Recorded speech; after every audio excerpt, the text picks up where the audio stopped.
Hi folks, it's me Michaela and welcome back to my channel. I'm switching it up today. I am standing. So we'll see how well, and by well I mean chaotic, standing Michaela is for a video. But I am here today because it is the middle of June.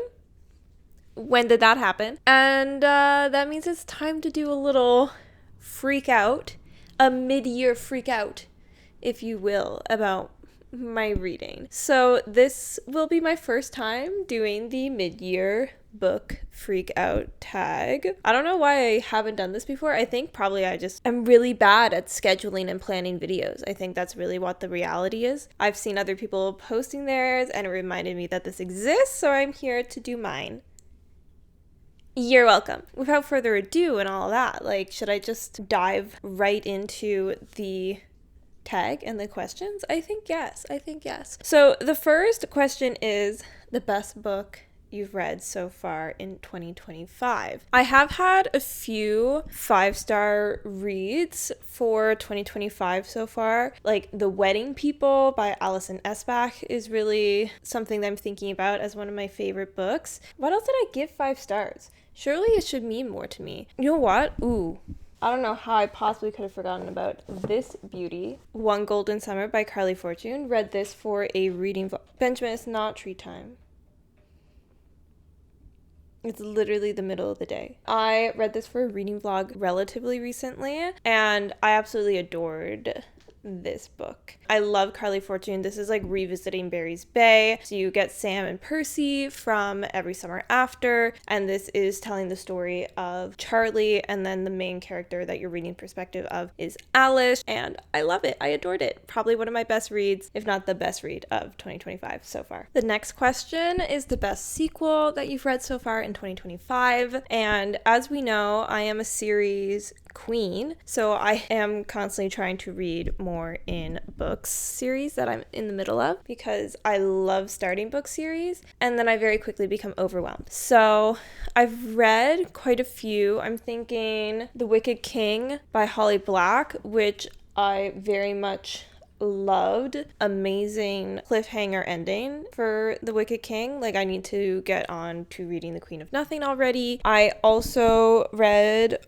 The Bullet That Missed. I don't know if you can see this. The Bullet That Missed. Richard Osman, third book in the Thursday Murder Club, and I loved that. But I think probably the best sequel that I've read so far in 2025 would be Adrift and Currents Clean and Clear by Seanan McGuire. This is the newest release of the Wayward Children series by Seanan McGuire, and it was to nobody's surprise, I loved it. This is the backstory of Nadia, who is one of the children that was introduced relatively recently in the series. She hasn't really been there since the beginning, or at least she hasn't been prominently mentioned in the beginning of the series, and it was really fun to see her world. She's one of the drowned girls, so she's a water world. I loved Nadia and her story and the turtles and the world. Seanan McGuire does amazing world building and amazing storytelling and has amazingly wonderful representation and characters. If you haven't read any of the Wayward Children series, what are you doing? Go read it. It is a portal fantasy series of novellas. So there's 10 or 11 books now. I think 11. And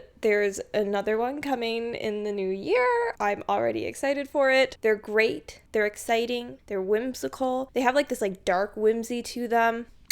Amazing, wonderful. Go read the Wayward Children series. There's so many for you to read. They're all under 150 pages because they're novellas. So they're great to pick up when you're needing something quick. Just do it if you haven't already. Okay, so next question is a new release that I haven't read yet, but I want to. And this, I already know right away what it is. Atmosphere by Taylor Jenkins Reid. This released last week?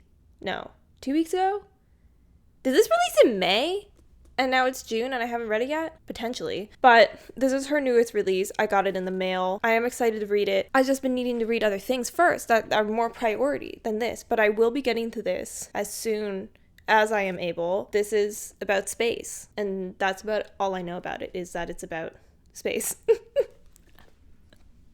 Look, Taylor Jenkins Reid is an author I love, so I don't need to know any more other than the fact that it was written by her and I'm gonna buy it. And hopefully I love it. We'll find out when I finally get around to this. Then we have my most anticipated release for this second half of the year.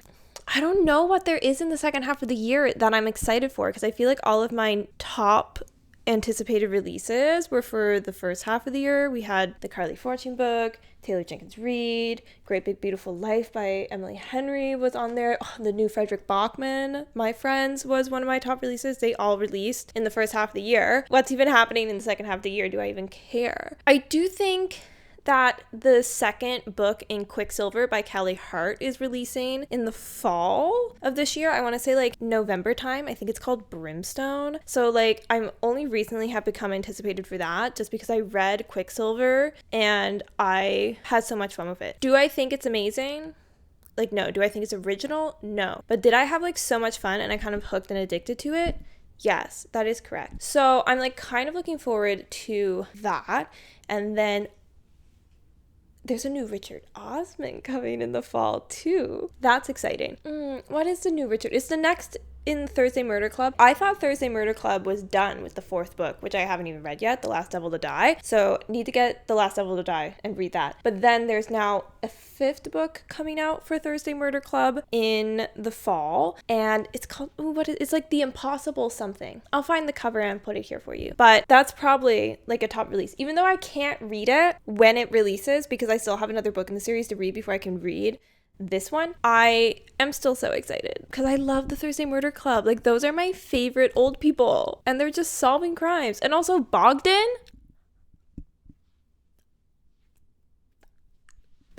amazing. I love that man. Next up, we have my biggest disappointment of the year so far, and I'm sorry to say that I don't have to think about this, but it is Great Big Beautiful Life by Emily Henry. I read this also for a reading vlog that I'll link for you if you want to watch that. I was highly anticipating this to be a very, very good rated read because I adored Funny Story last year. I gave it 5 stars. So I was really hoping that like Great Big Beautiful Life would provide me the same energy, the same excitement, the same 5-star feeling, and it really did not. It's not a bad book by any means. I think that it just like tried to do too much, and as a result like the romance development in this really failed, and also some of the character motivations didn't make sense. And guys, like, I'm still not over the medium spoon incident. I'm never going to get over the medium spoon incident. I will potentially never forgive Emily Henry for making me experience medium spoon. So it wasn't that this was a bad book, but it was disappointing because I was expecting this to be an amazing, fantastic 5-star read, and it was not. I think I gave this like a 3 or 3.5. I'm sorry if you love this. I'm sorry if you loved it. But it wasn't it. Then we have my biggest surprise, and the only one I'm really thinking of is what I'm currently reading. I'm not even done it yet. I'm about 2/3 of the way through, but I'm currently reading The Martian by Weir, and if you haven't seen my shelves, I'm not somebody who reads sci-fi.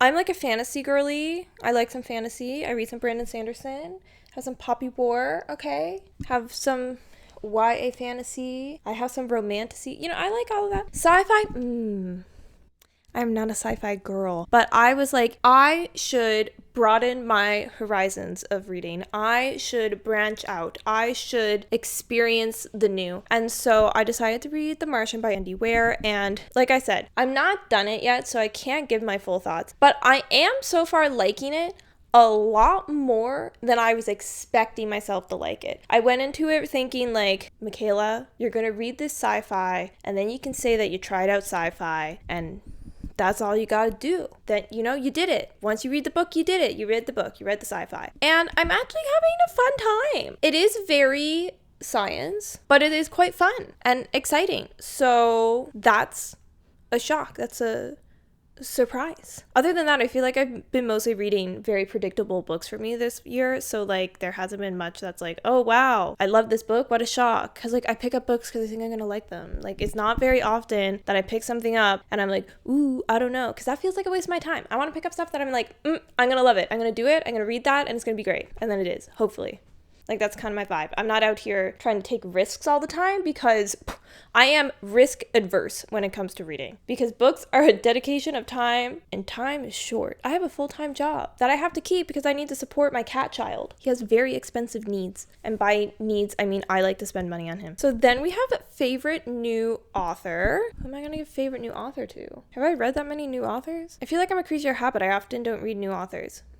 Ooh, I think I might actually give this to Callie Hart because I read Quicksilver, as I said, and I love that way more than I was expecting to. So potentially new favorite author. If you want to talk in terms favorite author of like who I officially call my favorite authors, I would probably put Carley Fortune because after reading One Golden Summer, I had 3 of her books that I gave a 4.5 or above, and so that kind of gives me the idea that this is a favorite author for me. But if like we're talking like a new author who I really liked, I'd say Callie Hart. I read Quicksilver and I really liked it way more than I was expecting to, so love that for me. Though that did cause me to start a new series. I don't know why I thought Quicksilver was just going to be a standalone, because like it's a romantasy, and like when has a romantasy ever been a standalone?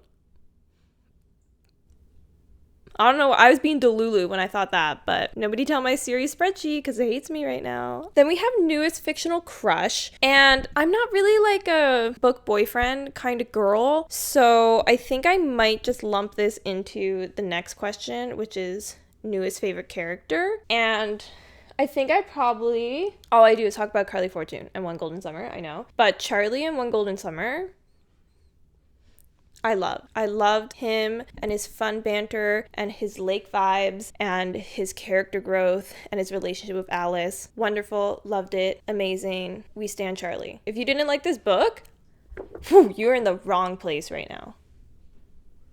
Putting books away with one hand is not the simplest of tasks. Okay, so then I have a book that made me cry, and I can't really think of a book that I actually like cried and bawled my eyes out at recently, which is kind of shocking, kind of surprising. Like, I am a crier. I would say, although My Friends by Fredrik Backman wasn't my favorite Fredrik Backman book, there was parts of this that I did find like really emotional and touching, and I don't think I actually ended up fully crying at this book, but there were parts where like I could have cried, but I kept it together. I stayed strong, mostly because I was reading a lot of this while I was like at work, and it's like, I gotta keep together. Like, I can't be sitting on the couch on my break at work crying my eyes out over a Fredrik Backman book.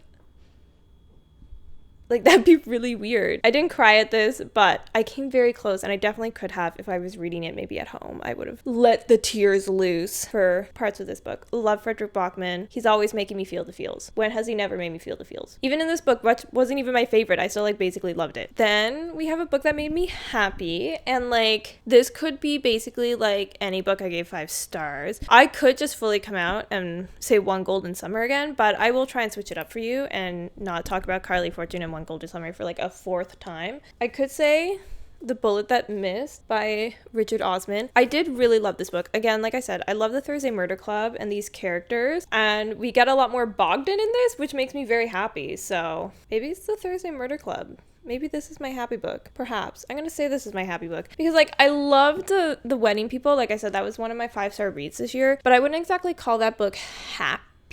Would not call that book happy. And then I feel like my other 5 stars have been rereads, because I've been doing a lot of rereading this year, and I'm trying to only keep new books for this in the noggin, you know? Then we have the most beautiful book that I've bought, and I'm not really like a special edition, sprayed edge, hardback, book box buying.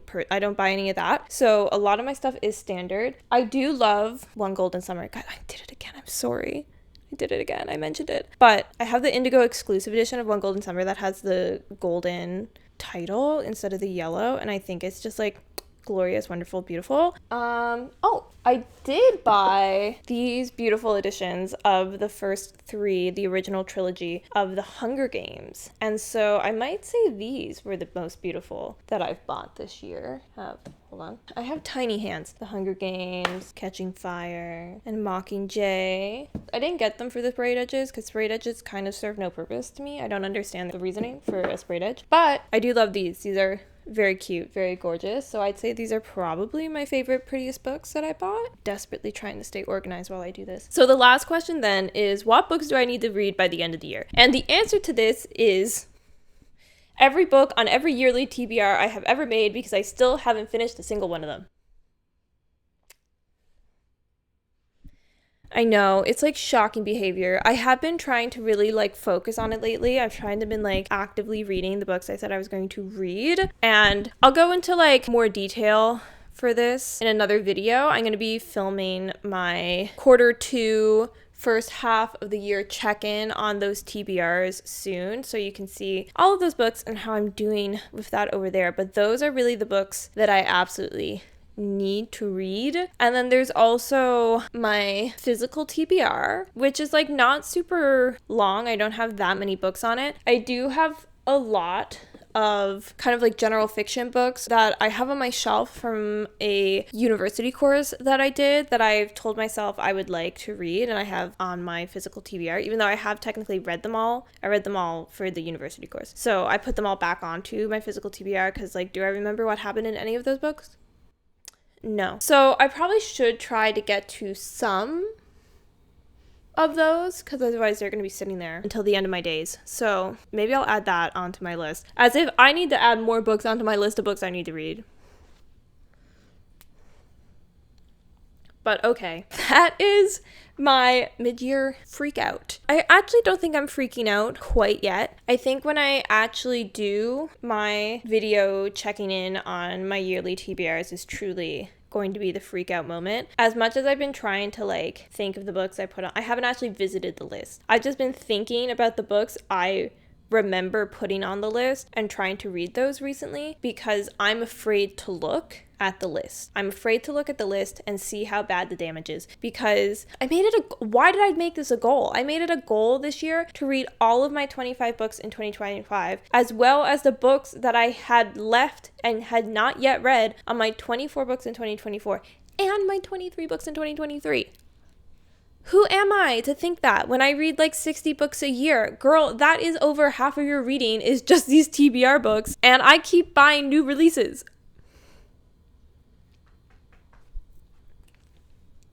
Like, someone send help. I'm leaving it there. I don't want to think about it anymore. I don't want to think about that anymore. I'm trying to be happy. I'm trying to love life. If you happen to like this video, make sure to give it a like, give it a little thumbs up. If you happen to like me, consider subscribing. I'd be happy to have you. Do let me know down below, what are your answers to any of these questions? How are you feeling about your reading goals halfway through the year? Are you on track? Are you so behind? Are you doing great and wonderful and exceeding all expectations? Let me know. And with that, I hope you're having a wonderful day today, and I'll see you in the next one. Bye-bye.